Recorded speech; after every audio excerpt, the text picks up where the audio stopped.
Maragal sa pagpapala po sa ating lahat.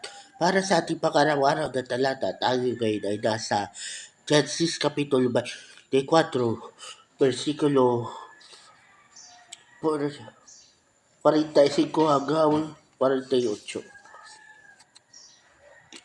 Hindi pa natatapos ang aking panalangin, dumating nga si Rebecca. Lumusog siya sa bukal at sumalok ng tubig. Nakiusap po ako sa kanyang ako'y painumin. At hindi lamang ako ang pinainom, pati po ang aking mga kamelyo. Tinanong ko po siya, kanino kang anak?